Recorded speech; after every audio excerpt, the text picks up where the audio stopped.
Bueno, muy buenas tardes a todos. Muchas gracias por la puntualidad. El día de hoy queremos compartir a la comunidad pues, este espacio en el cual vamos a estar realizando conferencias o charlas o incluso pues, reuniones una vez al mes. Para esta ocasión pues tenemos la participación de Santiago Duque y Gustavo Alfonso, que nos van a hablar un poco sobre auditando Android sin morir en el intento. En esta charla pues vamos a aprender un poco sobre esos pasos iniciales que se tienen que tener en cuenta a la hora de auditar Android, iniciando desde cómo configurar su entorno, qué herramientas se utilizan.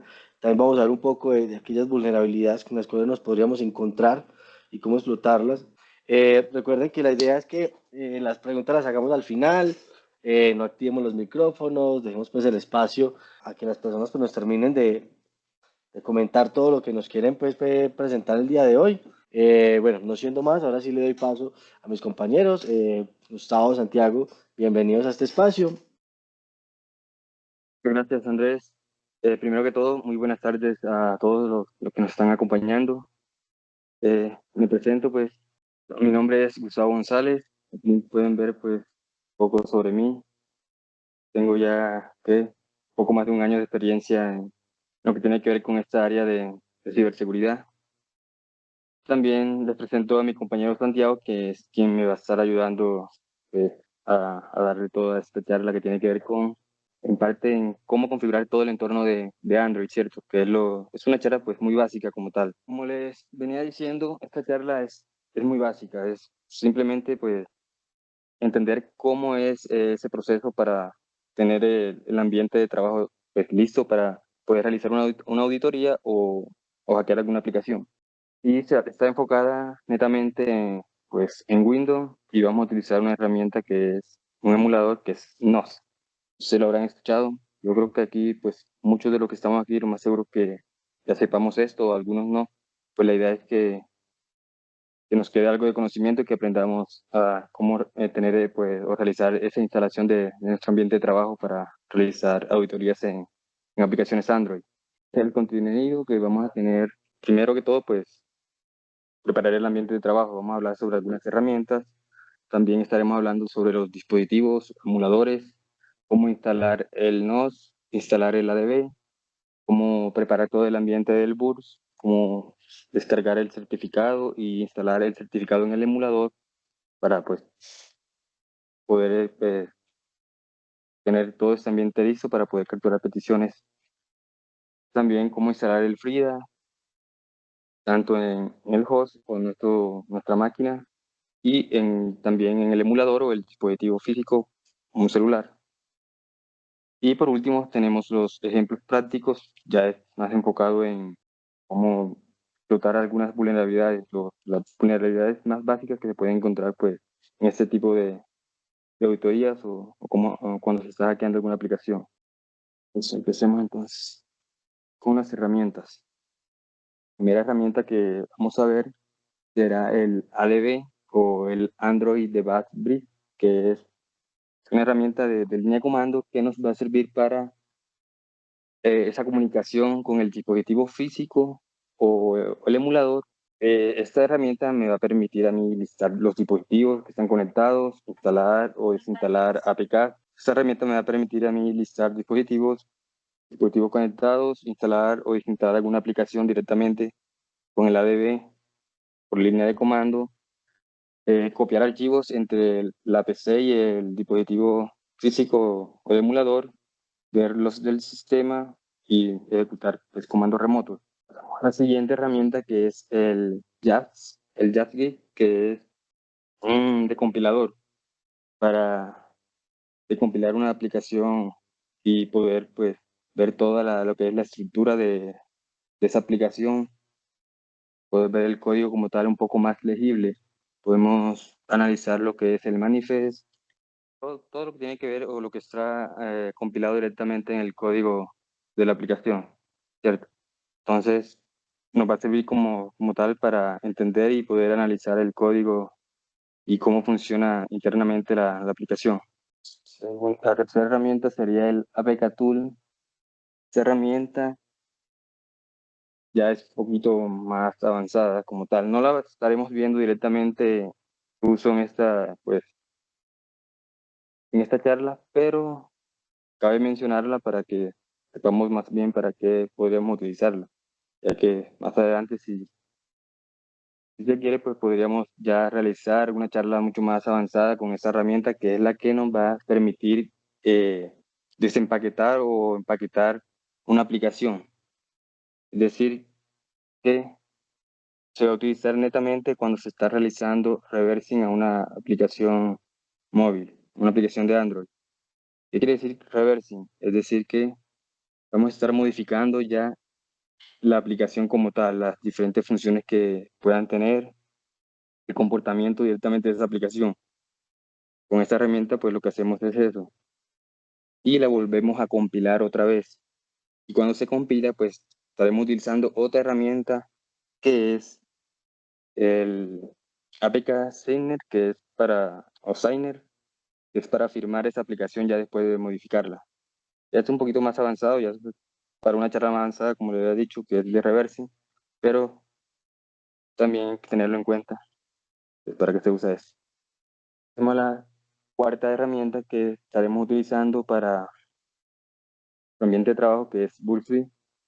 Yo creo que la mayoría aquí lo conocen, la que es una herramienta para una plataforma que nos permite testear las diferentes peticiones de nuestra aplicación, tanto en web como en aplicaciones móviles, que hace es capturar o interpretar esas diferentes peticiones de tráfico y poder observar ya un poquito más a detalle o poder modificar esas diferentes peticiones para realizar o explotar alguna vulnerabilidad ya dentro de la aplicación como tal. Vamos a nuestra última herramienta que vamos a estar utilizando, que es Frida, y es una de las más importantes para esta auditoría en Android. ¿Qué es Frida como tal? Frida es un framework. Lo que nos va a permitir es, como tal, inyectar código JavaScript directamente en los diferentes procesos que tiene la aplicación. Es decir, que podemos alterar ese comportamiento en tiempo real, nos va a permitir como tal modificar lo que está haciendo la aplicación y hacer lo que se comporte de manera diferente. Eso es lo que trata prácticamente Frida y lo que se va a hacer con eso.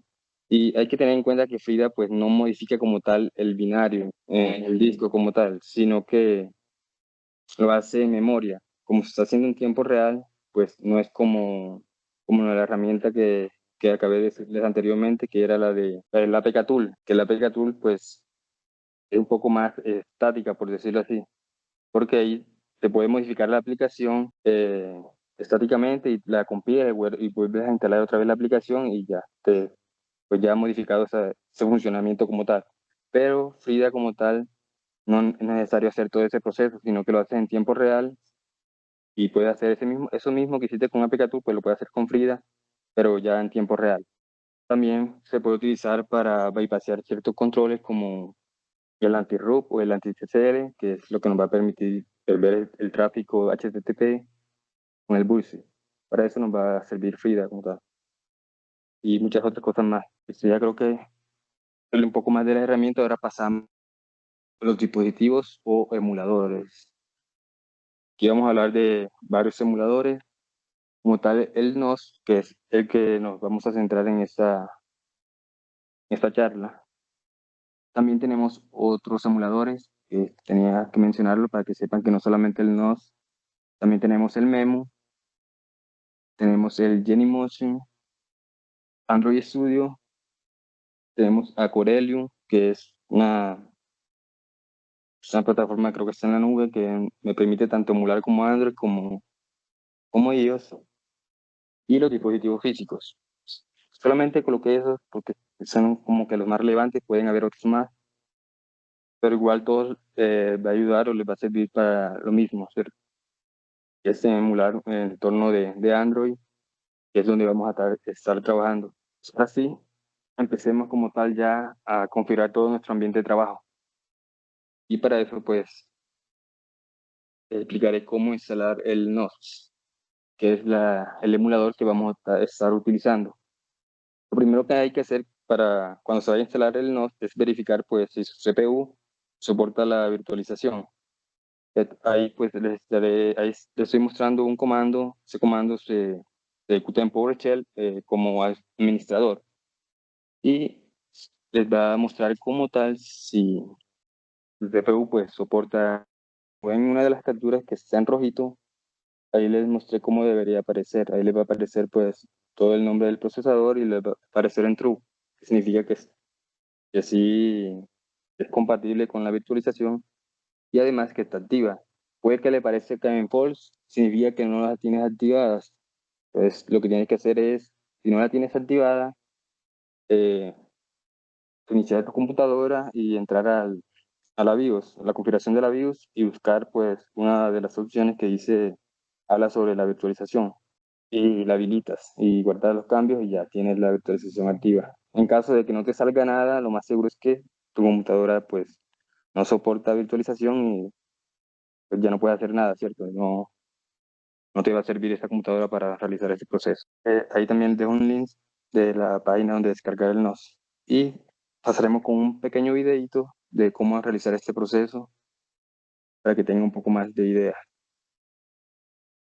Bueno, ahí está la página oficial, ahí descarga el NOS, ahí pues se ejecuta y empiezas a instalar. Es algo bastante básico, sencillo, no, pues no tiene mucha ciencia. Entonces, después que se haya instalado, te van a aparecer dos accesos directos. Está el NOS normal y el NOS de asistente. Ejecuta el que dice asistente, ya les digo por qué. En asistente, pues les va a aparecer esta pantallita, que es donde vamos a tener todos nuestros dispositivos emulados. Se le da en la parte donde dice añadir emulador. Les va a aparecer tres opciones, que es Android 7, Android 9 y Android 2. En este caso pues, utilizamos el Android 2, pero pueden utilizar cualquiera de esos, dependiendo pues la compatibilidad con la aplicación que se vaya a ubicar, porque a veces no son compatibles con diferentes Android que elegimos en las diferentes versiones. ¿Sí? Entonces, eso que elijamos la que queramos, se le cambia el nombre si quieren cambiarlo para tener mapeado ahí.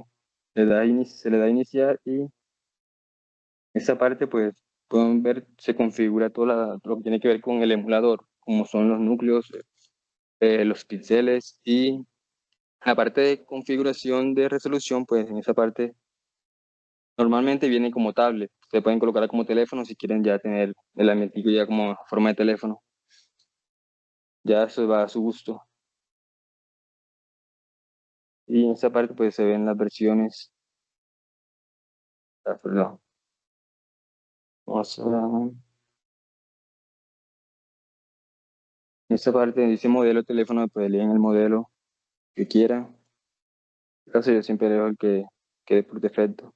Y en esta parte que es lo más importante, donde dice base, colocarlo en el modo que arranque, modo root, ya que necesitamos un dispositivo ruteado para poder realizar las diferentes pruebas más adelante. Guarda y se inicia el emulador. Como pueden ver, pues ya tenemos ya el emulador listo, funcional.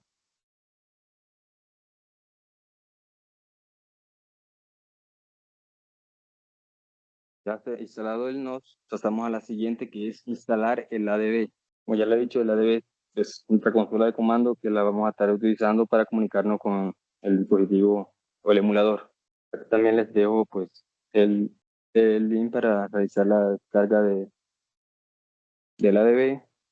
Muchachos, veo ahí en los comentarios que el compañero va muy rápido. De igual forma, recuerden que esto va a quedar grabado, va a quedar ahí pues subido, pues para que el que quiera ir replicando cada uno de los pasos y de una. ¿Listo? Entonces dale, Gustavo.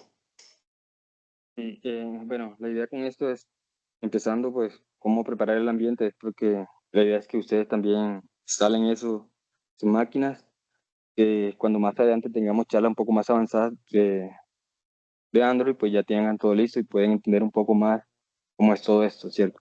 Bueno, después que se tenga o entren al link que les dije, pues van a descargar esta herramienta que es el ADB. Eso me va a dar descargar un archivo que está comprimido. Lo que hace es de comprimir el archivo, copiar pues toda esa información que está ahí y pegarla en alguna ruta. En este caso, pues hay que colocar la ruta del NOS. Si quieren, pues copiar eso directamente en la ruta donde se instaló el NOS, también se puede. Si no, pues pueden colocar aparte, una carpeta aparte. Ya eso ya dependiendo de ustedes. El tercer paso sería pues configurar la variable de entorno y después de configurar toda la variable de entorno, comprobar ya que la versión esté lista ya con el ADB versión. Para entender un poco mejor también les tengo un videito de esto y les voy explicando más bien. Ahí tenemos la página oficial. Y como pueden ver, es esta. En la parte de descargas hay tres opciones. Está la para Windows, para Mac y para Linux. En caso, pues vamos a descargar la de Windows. Se da ahí, de la parte se acepta los términos y se descarga. Ahí se descomprime.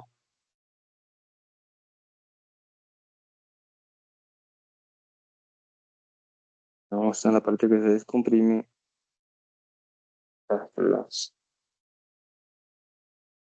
Vamos a ver, estamos por aquí. Se copia esta información. Cuando se descomprime, se copia todo. En este caso, yo copio todo y lo puedes copiar en una ruta aparte. Cuando le dije, cuando se copió pues la información, yo creé una carpeta aparte que dice curso Android ADB.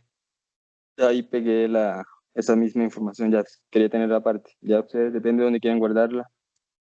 Se ejecuta la consola de comando, está como que cmd, y ahí escribí ADB versión. Y me mostró la versión del ADB que acabé de descargar. Ya con eso ya podemos ya comunicarnos directamente con el dispositivo. Y ya esto es algo opcional, que es colocar pues esa misma ruta donde tenemos guardada el ADB en las variables de entorno en caso de que pues, no nos funcione o ya para tenerlo ya globalmente. Bueno, ya que se instaló el ADB, pasamos ahora a cómo instalar el FRIDA. Ya el FRIDA, pero es en la parte del host de nuestra computadora como tal. También les voy a mostrar el videito, que es algo sencillo.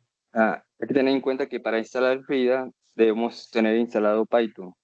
¿Por qué? Porque Frida es una herramienta que está creada en Python también, entonces necesita ejecutarse con esta herramienta. Entonces aquí les muestro el link de Python, lo descargan, ejecutan como tal Python, pues se instala y en esta parte, cuando se está descargando,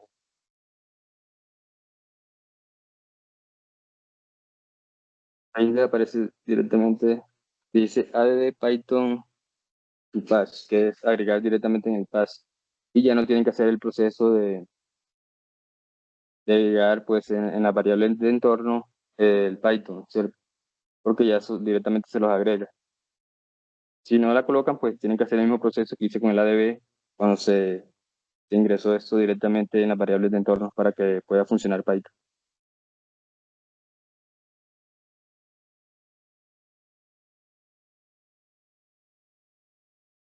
Sí. Ahí se instaló Python y también les dejo este link de Frida y aquí les muestra pues cómo también instalar Frida. Vamos a utilizar el comando que es pip install Frida Tools, que es que me va a ejecutar y me va a instalar toda la herramienta de Frida.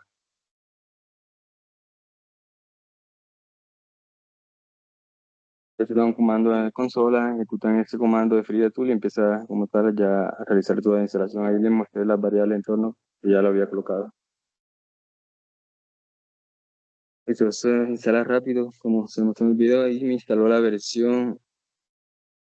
Voy a mostrar el último cuando instala la versión, que es la 17.3.2. Tienen que tener en cuenta que cuando instalan Frida y pues tienen cierta versión, al momento de instalar el Frida ya en nuestro dispositivo, en nuestro emulador, tiene que ser pues la misma versión para que la comunicación se haga o haya una buena comunicación, porque si instalas una versión diferente, por problemas de compatibilidad no te va a dejar correr el Frida como tal en nuestro dispositivo, en nuestro emulador. Así que tener en cuenta cuando estén en Frida, verificar la versión, y esta misma versión es la misma que estaremos utilizando cuando se va a instalar el Frida Server. El Frida Server es el que instalaremos ya directamente en nuestro emulador o en nuestro celular o dispositivo físico, como quieran llamar. Tenemos el paso a paso de cómo también instalar este Frida en nuestro dispositivo. Después está en la versión que ya le había dicho, que es la 17 en este caso, pues, y la prueba dice con 16. Pero después que se suba se descargue esta versión, se descomprime y ese archivo, esa ruta donde se descomprimió, vamos ahora sí a utilizar lo que es el ADB. El ADB vamos a utilizar el comando que es el push, que es para pasar nuestro archivo a una ruta en específico dentro de nuestro emulador. En este caso va a ser el data local 10, que es una ruta la cual pues me va a permitir a mí ejecutar ciertos comandos dentro de esa ruta, por eso se pasa esa ruta como tal. Después se renombra el archivo. Si no queremos ese nombre muy largo, pues lo renombramos con el comando add shell mb, lo renombramos como FIDA server para que sea más cortico. Después se le dan los permisos de ejecución al binario, ya que como se sube un binario como tal a esa ruta, no me va a permitir a mí ejecutar.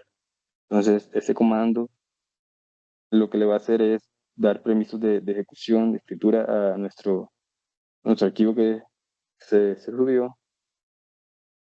Después se le hace un add shell que es para ejecutar el FIDA server en segundo plano. Toda la ruta que está aquí, se llama la ruta como tal y el nombre. Y con el otro comando se comprueba si el FIDA está corriendo.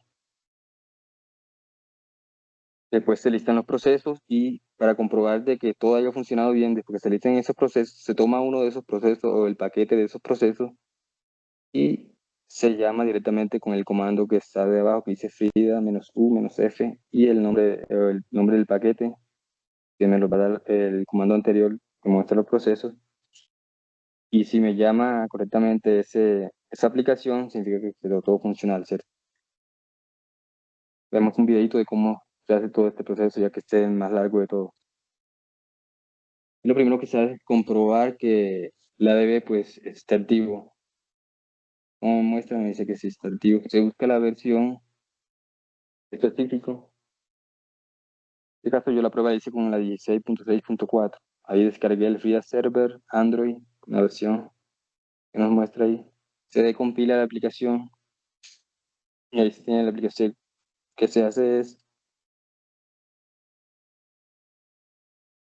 pegarle ese comandito aquí, donde se descomprimió, lo que hice es darle un push directamente del archivo donde yo lo tenía descomprimido para llamarlo y copiarlo directamente en nuestra ruta que le especifiquemos en el emulador, que es el local 10. Ahí como pueden ver pasó, dice 100%, me pasó ese archivo. Y ahora viene el comando que es para renombrarlo. Lo que se debe renombrar es, y ahí se pueden ver los permisos. Ahí se ejecutó el proceso. Está en segundo plano, por eso queda así. Entonces, en otra consola, acá muestro si el proceso está corriendo o no con este comandito. Debería mostrarme. Perdón.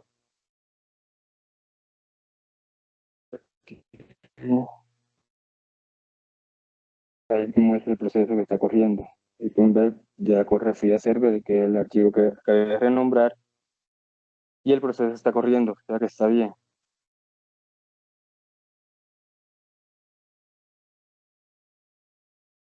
Se llama el comando FIDA en SPU, que son los procesos diferentes. Entonces, ahí no le mostré el UI, pero el UI me muestra mucho mejor, me muestra el nombre del paquete. En este caso yo elegí el paquete de Facebook y me llamó la aplicación directamente. Ya cuando queda así, ya ahí podemos inyectar todo el código JavaScript si queremos que se comporte de manera diferente la aplicación, como ya le había dicho. Cuando le sale eso y se llama a la aplicación directamente con este comando, la aplicación que quiera, depende de la que tenga instalada o la que vaya a auditar, en este caso, pues como prueba utilicé Facebook. Pero ustedes pueden utilizar la aplicación que vayan a auditar y colocar el nombre del paquete y este comando y les va a llamar a la aplicación. Si les sale, pues significa que se hizo todo bien y están bien ya en esa parte. Bueno, con esto ya finalizo la parte de Frida y pasemos ya al último paso que es configurar el proxy de Bursuit. Bueno, sí, ahora viene la parte, pues, sí, la más importante, que es, y la que da un poquito más de problema, que es configurar todo el Bursuit. Esta aplicación que le voy a dar es la manera, pues, más fácil de cómo configurar el Bursuit con nuestro celular, en otro dispositivo, ¿cierto? Pero hay diferentes maneras de hacerlo. Con el ADB, con diferentes comandos, descargar el certificado del boot, generarlo directamente desde el boot. Pero yo no lo hago de esa manera, yo lo hago un poquito más facilito, que lo pueden entender. Ya después, más adelante, ustedes con tiempo pueden hacerlo de diferentes maneras, ¿cierto? La idea es que aprendan pues de esta manera más sencillita. Lo primero que hay que hacer antes de configurar el boot es verificar pues tu dirección IP. La dirección IP de tu computadora. Como estamos utilizando Windows, escribimos el comando ipconfig. Si estás utilizando Linux u otra, pues ahí los comandos cambian un poquito, pero es lo mismo. Pero cuando se da ipconfig le va a salir la dirección IP de tu máquina, utilizas esa dirección IP que es la que vamos a tener mapeada, se abre el Bursuit. Puede ser el Community, creo que es el, sí, y el Pro, que es el que más, el que tenga.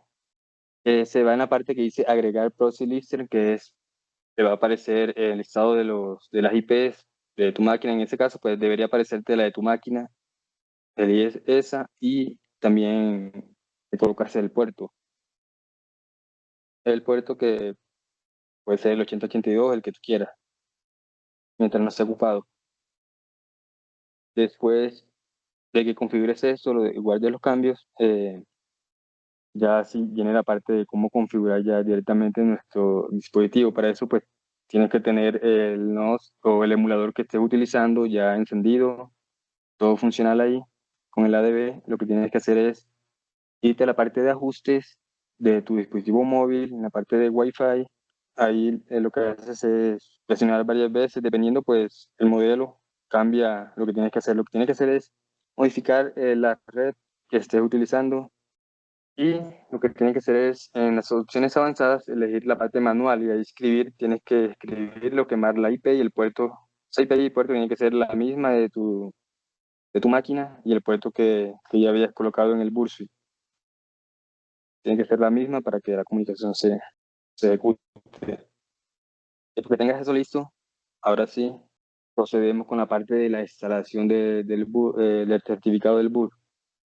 Entonces lo que haces es irte al navegador de tu dispositivo móvil y tienes que escribir esta URL que está ahí, que dice HTTP boot.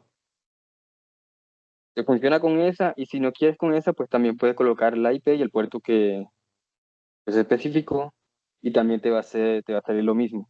Te va a salir una pantallita del Bursuit, una plataforma, y te va a permitir a ti descargar el certificado.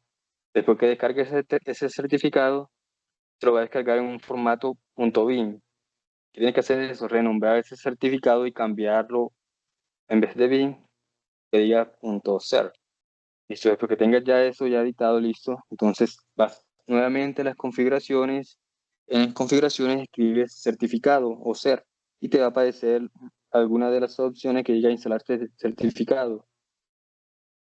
Y ahí eliges ya el certificado que descargaste y que ya le habías cambiado el formato, y la instalas. Normalmente te va a pedir un nombre, tú colocas boot o el nombre que tú quieras, y al final te va a aparecer un mensajito que la instalación del certificado ha finalizado. Y, y como caso de prueba, ya para verificar de que todo esté funcionando bien, utiliza una aplicación. En este caso, pues, como caso de prueba, utilizará una aplicación que es Androboa, que dentro de sus funciones como tal me permite a mí verificar las diferentes peticiones HTTP y HTTPS. Si te salen esas peticiones y se ven reflejadas en el BUR, significa que todo el proceso que acabamos de hacer funcionó y quedó todo funcional. Ya eso, esta máquina ya te va a servir ya para cualquier aplicación, ya no tienes que volver a realizar ese proceso. Entonces vamos a ver un videito para que entiendan mejor todos estos pasos. Ahí se quita. Es con el ipconfig y ahí verificamos la dirección IP. En este caso, como estoy por red Wi-Fi, pues utilicé la IP de mi red Wi-Fi. Estoy en la parte de Wi-Fi, escribo Wi-Fi ahí. Lo voy a editar en opciones avanzadas, en dice ninguno, pues lo cambio a manual. Dice proxy, nombre del proxy, pues coloco la IP, coloco el puerto, guardar eso. Ahí abrí el navegador y vi la http.bur. Ahí no me cargó. ¿Saben por qué? Porque pues no tengo el BUR abierto. Me faltó configurar la parte del BUR. Eso les digo que había que configurar también el BUR antes de realizar. Igual para ahí se configura. Ahí, como pueden ver, hay una parte donde dice, ay, creo que pasó muy rápido.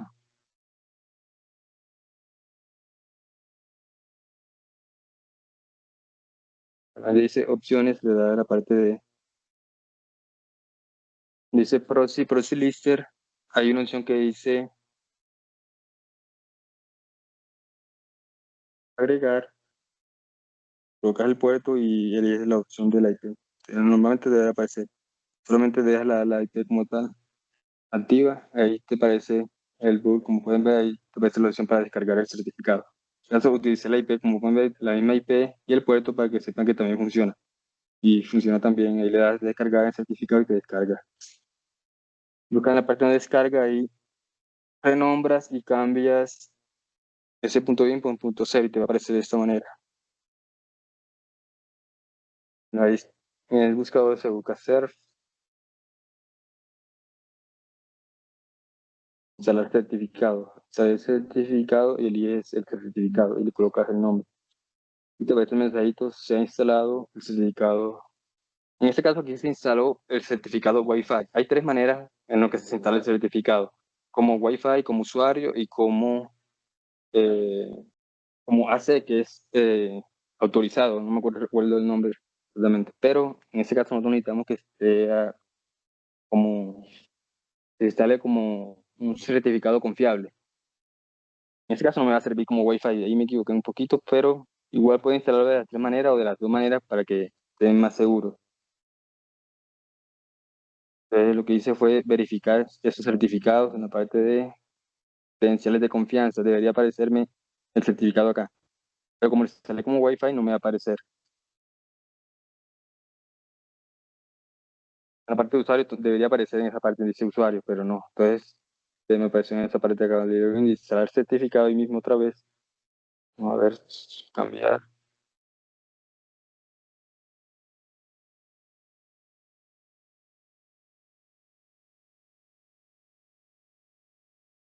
Pasamos rápido.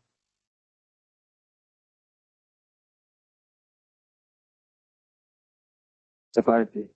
Como están en la opción de cifrado y credenciales, me va a aparecer una opción que dice instalar certificado desde la tarjeta SD. Esa es la opción correcta. Lo que le den ahí le aparece el certificado AC, que es el primerito, certificado AC. El día en esa le estarán como certificado confiable y aparece en dice usuario y ya apareció Buzzfeed. Ahí significa que el certificado se instaló correctamente. Y ya para comprobar, ya ahí tengo la aplicación de Android Goa, como lo pueden ver la negrita que ven ahí, ya tiene instalada. Y la primera opción dice HTTP y HTTPS. Le di en HTTP y de una vez nos mostró en el busito de HTTPS y también mostró las peticiones de HTTPS. Significa que cuando te salen esas peticiones directamente en el bus, significa que el certificado instaló bien y está recibiendo esas peticiones. Entonces, con eso ya queda comprobado de que está funcionando. Si no les aparece, significa que hicieron un proceso mal o uno de los pasos está mal o el certificado no instaló correctamente. Por eso hay que verificar el certificado, como ya he dicho. Pues, con esto, pues, ya finalizamos todo lo que tiene que ver con la parte de Bursui y ya, pues, tendríamos ya todo el entorno ya listo para empezar a realizar auditorías o hackear aplicaciones Android. Entonces, lo principal, lo básico que debemos tener ya para realizar este tipo de auditorías. Ya lo que sigue en adelante ya están mucho más avanzadas, ya si queremos compilar una aplicación, editar el código, ver toda esa parte, toda lo que es la estructura del Android, deben tener un poquito más conocimiento sobre eso.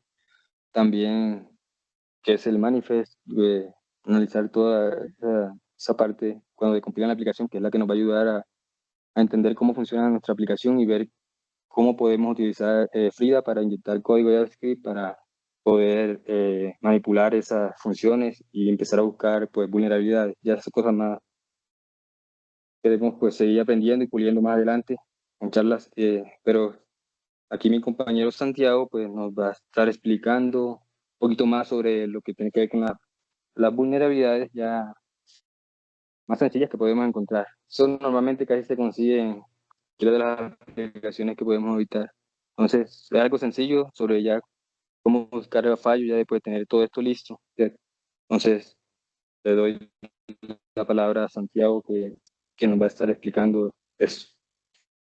Se gusta, muchas gracias. Bueno, espero que hasta aquí todos hayan entendido. Esta es la primera fase de la conferencia donde nos explican toda la parte de configuración, de cómo se llaman las herramientas que vamos a utilizar. Ahora, mientras Santiago se va acomodando, él nos va a hablar ya de las vulnerabilidades, cómo explotarlas. La idea es que ustedes sepan que vulnerabilidades existen y como les contaba mi compañero Gustavo, pues que más adelante ir con esta parte de auditando Android y morir en el intento ya un poco más avanzado. Pues bueno, siendo más, creo que Santiago ya está listo. Santiago, dale. Bueno, buenas tardes. Yo les voy a explicar algunos fallos pues típicos y básicos que nos hemos encontrado en algunas auditorías. Son básicamente ejemplos prácticos y para eso pues vamos a requerir de ciertas cosas, algunas de las cuales ya les habló el compañero Gustavo.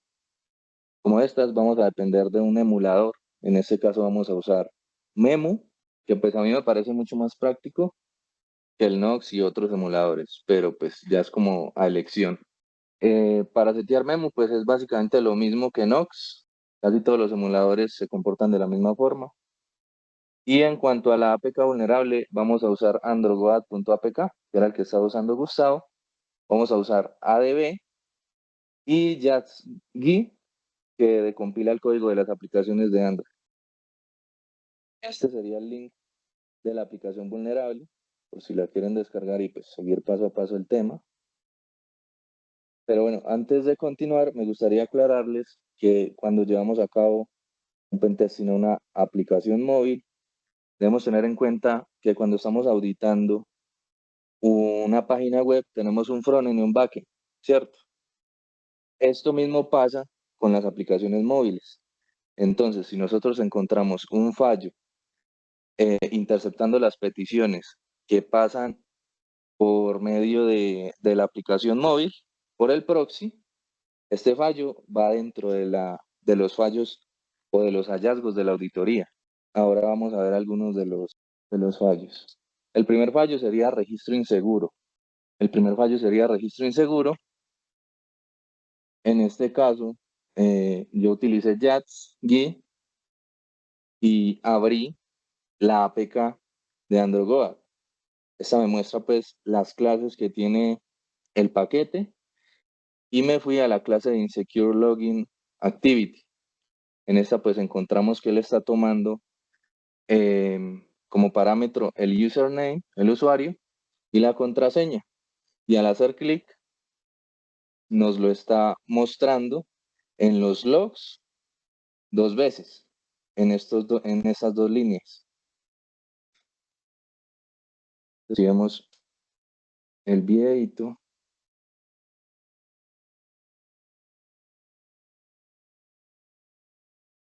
vamos a utilizar una utilidad de ADB, que es Logcast, el cual nos permite ver todos los logs que emite el emulador, por decirlo así, o bueno, la sesión de Android que tenemos abierta. Entonces acá vamos a ver muchos mensajes de error, mensajes del kernel. Vamos a llenar el formulario pues con un usuario y una contraseña y le vamos a dar el botón.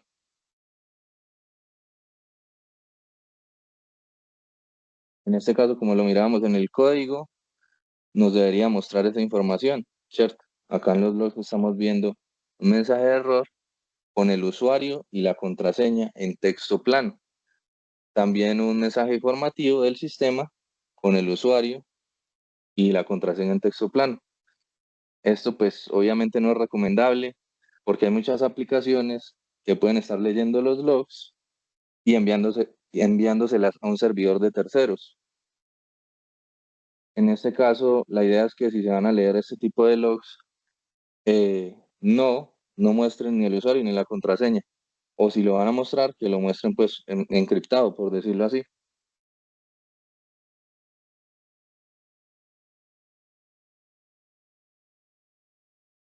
Acabaríamos con el siguiente fallo, que serían claves hardcodeadas. Para esto, la misma aplicación Android Go nos muestra un formulario en el cual estamos haciendo como una simulación de compra de un smartwatch, que la cantidad sería 1 y el precio serían 2000. En el formulario nos pide que ingresemos pues como un código de descuento, un promo code. Si vamos al código, ¿cierto? Analizando la clase Hardcode Activity, buscando, encontramos que la variable promo code está establecida de forma estática con el cupón New 2019. Entonces acá dice que está validando si lo que ingresó el usuario es igual al elemento promo code. Y si es así, entonces le va a decir que el producto es gratis. Si no, es incorrecto. Esto también lo hemos encontrado en auditorías. No solo como códigos de descuento, sino como API keys, usuarios y contraseñas, incluso a veces en comentarios. Esto es reportable. Acá pues vemos el código, lo vamos a usar en el aplicativo.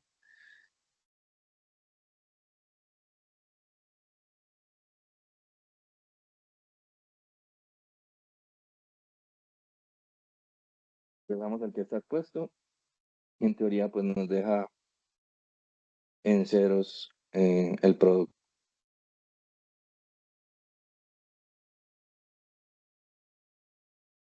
El tercer fallo como tal sería componentes de Android desprotegidos.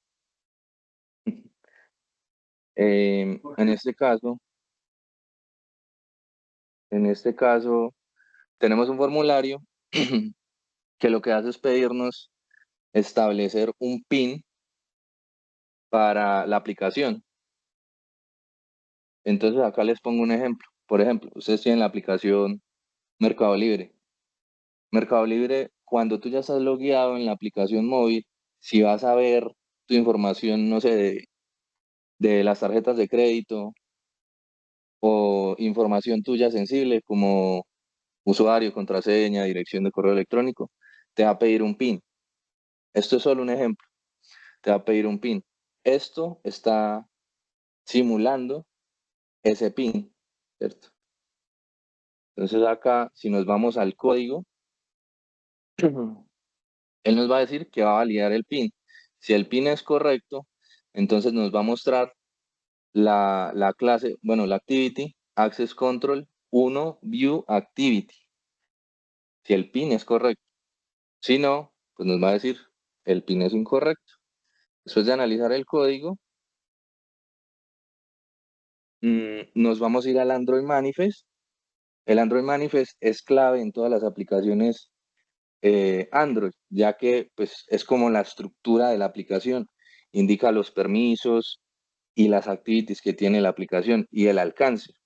Entonces, si buscamos esa activity que está detrás de, de ese pin que queremos bypassear, en el Android Manifest nos va a aparecer pues los permisos que tienen. Entre estos, una de las acciones que puede realizar esa activity es un intent filter. Un intent filter, para que me entiendan, son como mensajes que pueden emitir las apps para que se realice una acción, ya sea que llame otra activity o otra ventana de una aplicación. Entonces, en este caso, hay algo que hay que tener claro y es que cuando hay una activity que tiene una flag que es exported true, quiere decir que esta activity, o sea, la ventana del aplicativo, va a poder ser llamada por cualquier otra aplicación externa. Y cuando está en false, quiere decir que solo va a poder ser llamada dentro del mismo aplicativo. En este caso, como él está usando intent filter, la documentación de Android indica que si se usan intent filters en activities, da por hecho que esta activity puede ser llamada por cualquier otra aplicación. Entonces, en este caso, lo que podríamos hacer sería utilizar ADB para simular una aplicación que está llamando esa activity y de alguna forma bypassearnos este pin. Entonces ahí pues no di con el pin que era. Vamos a usar ADB para iniciar el activity, que no tiene pues como controles que validen si el usuario está logueado a la aplicación o no. Acá indicamos pues el paquete del aplicativo y la activity que vamos a llamar. Y listo. Ahí ya podemos acceder a poder descargar facturas, por decirlo así, del usuario sin tener su PIN, bypassándonos pues este control. Cuando yo me refiero a activity, de pronto para los que no están entendiendo, son nuevos en el tema, me refiero a, como por decirlo así, las ventanas que él arroja, ¿cierto? Al frontend.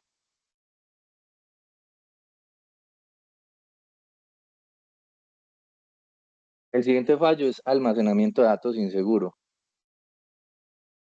En este caso quiero dejar claro que hay un tema que se llama Shared Preference, que es un mecanismo pues de almacenamiento que utilizan las aplicaciones para crear pares de valor que se guardan en un archivo XML dentro del almacenamiento interno. Entonces, muchos desarrolladores cometen el error de guardar contraseñas o datos sensibles allí. Si se van a guardar este tipo de datos, lo recomendable es usar Encrypted Shared Preference o Keystore de Android, que es lo mismo que Shared Preference, pero va cifrada la información.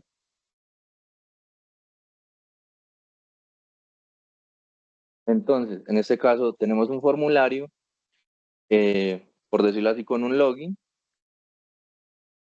El usuario se loguea,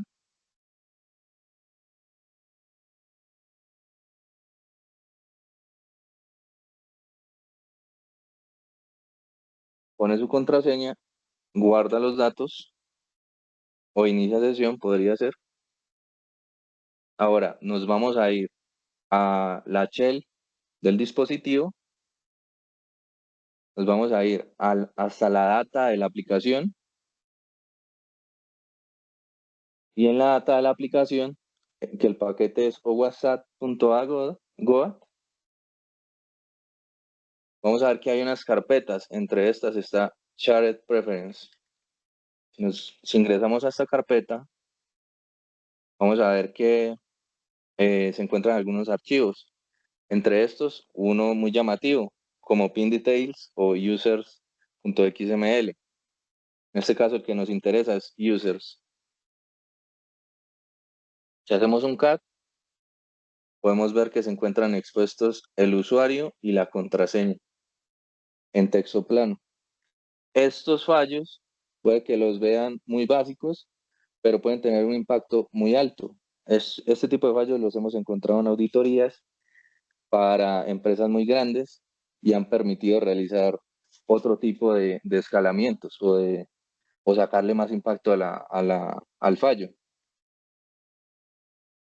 Y por último tenemos el fallo de preferencias compartidas 2. Entonces acá tenemos una aplicación que nos dice que para avanzar al siguiente nivel necesitamos obtener 10.000 puntos. Y para obtener un punto hay que hacer un clic en el botón. Por cada clic es un punto. Entonces, ¿qué hacemos ahí? ¿Vamos a darle clic a eso o no? Entonces vamos a analizar qué está emitiendo este formulario, ¿cierto? O cuando hacemos clic, qué está pasando internamente en los logs o si está creando archivos.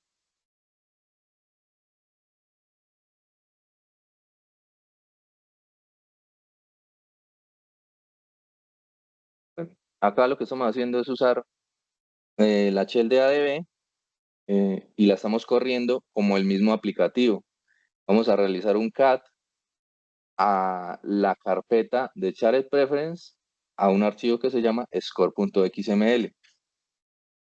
Ahí lo único que vamos a ver es el contenido de ese archivo. En este caso vemos que está reflejando tanto el nivel como el score, el puntaje.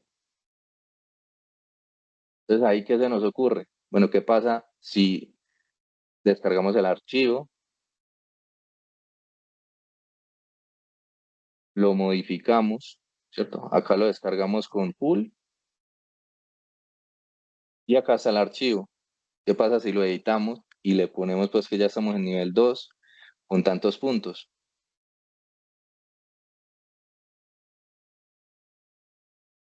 Vamos al archivo,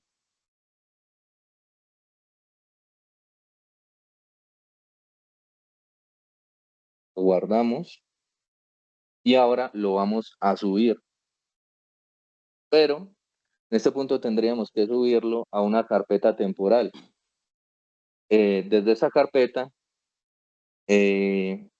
después lo vamos a copiar a la carpeta original. ¿Por qué? Porque ese archivo hay que copiarlo, o mejor dicho, hay que entregárselo a la carpeta de la aplicación como si la misma aplicación lo hubiera emitido, con los permisos de la misma aplicación para que ella pueda leerlo. Entonces, después de subir el archivo a la carpeta de local temp, vamos a usar una shell que está corriendo como la misma aplicación, el paquete de la aplicación. Vamos a usar cp para copiar el archivo score.xml que está en temp, que fue el que modificamos, a la carpeta de Shared Preference del archivo score.xml, que es el que está usando el aplicativo.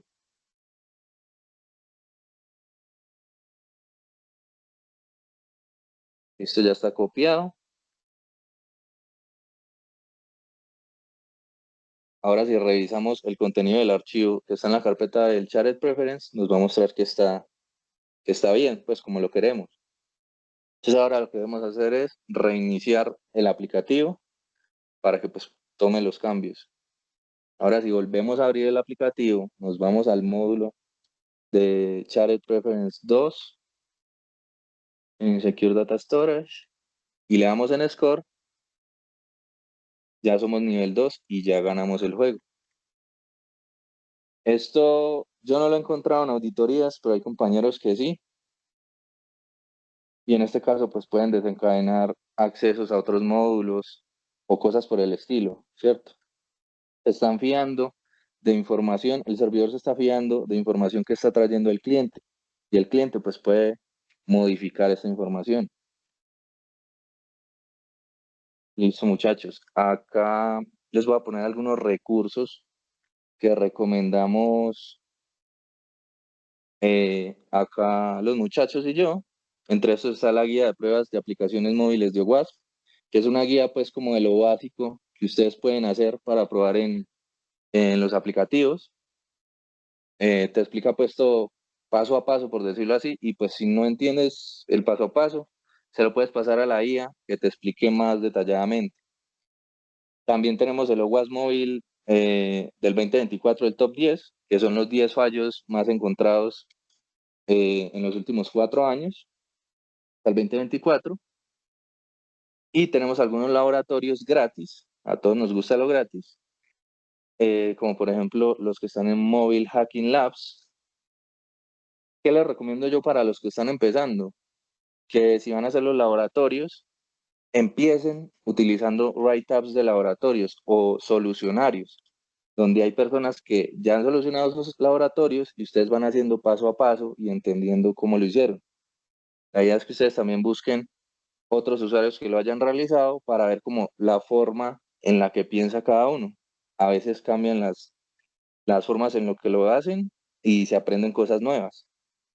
También tenemos algunos cursos gratuitos que los tiene el mismo Mobile Hacking Labs. Este tiene uno de Android, de iOS y de Frida. Creo que el resto son de pago. También los cursos de No Secure. Y por último, pues les recomiendo lecturas de gente que ha reportado fallos a organizaciones internacionales donde les han pagado por encontrar estos tipos de fallos.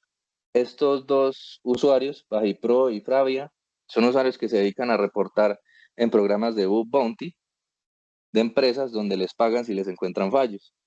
Esta gente se dedica a eso, a solo iOS y Android. Entonces es interesante ver los reportes que tienen hasta el momento. Y por último les dejo el enlace del grupo de WhatsApp, pero también les voy a poner por acá el QR más adelante. Pero antes quiero saber si tienen alguna pregunta, duda, sugerencia, feedback. Para este mes, Santi, tú tienes el nombre de la charla que vamos a tener este otro mes. El siguiente mes vamos a ver una charla. Aún está por confirmar pues como la fecha, pero la va a dar un amigo que trabaja en Mandiant, que pues es una empresa de seguridad de Google, y la va a dar sobre hacking a LLMs. Entonces va a estar interesante. Entonces, pues, si no es más, muchas gracias a todos por asistir. En serio, pues me alegra mucho ver que llegamos a un tope de 30 personas. Ahorita nos mantuvimos en 21. Gente que les gusta mucho la ciberseguridad, eso es muy importante. Aquí les dejo el código QR para que se unan al grupo de WhatsApp. Ese grupo de WhatsApp es un grupo que ya teníamos antes, pues igual forma aquí vamos a estar muy pendientes pues actualizándolo y todo por el estilo. Entonces, pues nada. Muchas gracias a todos por su asistencia y pues, los espero en el próximo Meetup. Ahí pues muy pendientes de todas las redes sociales y todo por el estilo. Listo. Hasta luego, que estén muy bien.